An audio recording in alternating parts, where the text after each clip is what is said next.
English સમજાય છે? જ્યારે કોઈ બોલવાનો સમય આવે છે ત્યારે શબ્દો અટકી જાય છે. ઘણા વિદ્યાર્થીઓ સાથે એવું થાય છે. ગ્રામર શીખ્યા પછી પણ ઇંગ્લિશ બોલવામાં કોન્ફિડન્સ આવતો નથી. ફ્રેન્ડ સામે હેઝિટેશન થાય છે, ઇન્ટરવ્યુમાં ઇંગ્લિશ બોલવાનો ડર લાગે છે અને પછી લાગે છે કે ઇંગ્લિશ મારા માટે મુશ્કેલ છે. સાચી વાત એ છે કે ઇંગ્લિશ ઇમ્પ્રૂવ કરવું હોય તો એના માટે પ્રેક્ટિસ કરવી જરૂરી છે.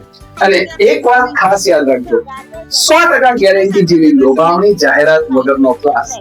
અમે પ્રોમિસીસ કરતા નથી, અમે પ્રેક્ટિસ કરાવીએ છીએ. એટલા માટે અમે શરૂ કર્યું છે વેકેશન સ્પોકન ઇંગ્લિશ બેચ, જ્યાં અમે સ્ટેપ બાય સ્ટેપ ગુજરાતીમાં સમજાવીને ઇંગ્લિશ બોલવાની પ્રેક્ટિસ કરાવીએ છીએ.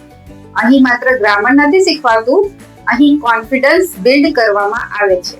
જો તમે વેકેશનનો સદુપયોગ કરીને કોન્ફિડન્સ સાથે ઇંગ્લિશ બોલવા ઈચ્છતા હો તો ક્લિક કરી વેકેશન બેચ માટે રજીસ્ટર કરો.